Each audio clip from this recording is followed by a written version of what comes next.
নমস্কার বন্ধুরা, আজকে আবার একটা রান্নার রেসিপি নিয়ে চলে আসলাম। আজকে বানাবো পনিরের ডালনা।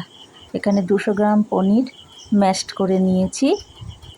কড়াইয়ে 3-4 চামচ মতো সাদা তেল দিয়ে দিয়েছি। তেলটা গরম হয়ে গেছে, ফোড়নে দিয়ে দেবো গোটা গরম মশলা আর একটু জিরে।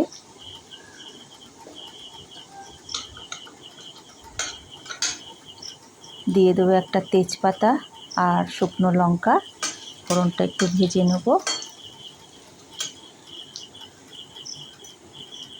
সামান্য পরিমাণে একটু চিনি দিয়ে দেবো।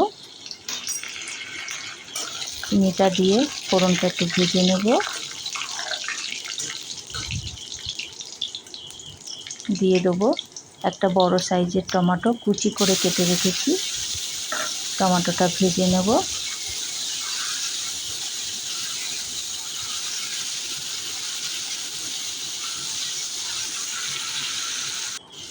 টমেটোটা ভেজে নিয়েছি বন্ধুরা।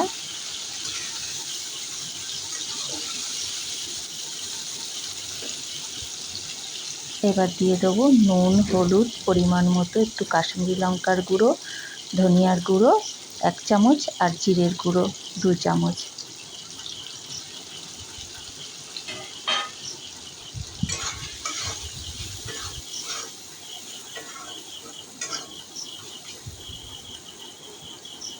দিয়ে দেবো 3 চামচ মতো আদা বাটা আর 6-7টা লাল কাঁচা লঙ্কা বাটা।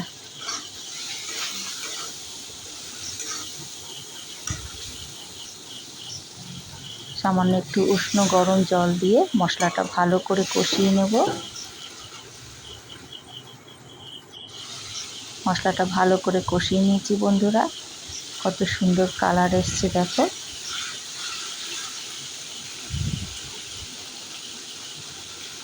এবার দিয়ে দেবো 2 চামচ মতো সাদা তিল বাটা।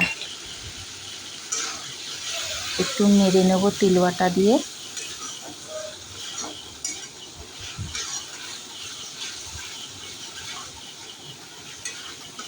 দু মিনিট নেড়ে নিয়েছি বন্ধুরা তিল বাটা দিয়ে মশলার সাথে। এবার ম্যাশড করা পনিরটা দিয়ে দেবো।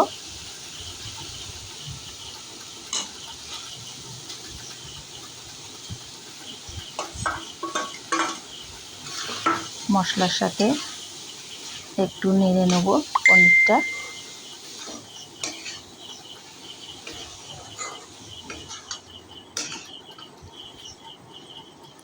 নেড়ে চেড়ে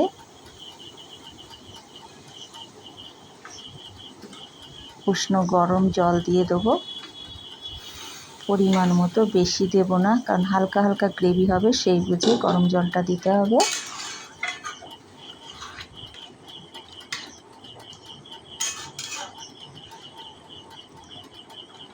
3-4 মিনিট সিম আঁচে ঢেকে রেখে দেবো। 3-4 মিনিট হয়ে গেছে বন্ধুরা। কত সুন্দর কালার এসছে দেখো।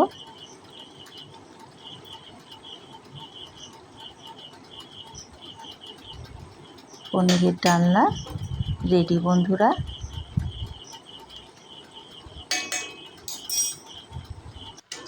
সবশেষে একটু ঘি আর গরম মশলা দিয়ে নামিয়ে নেব।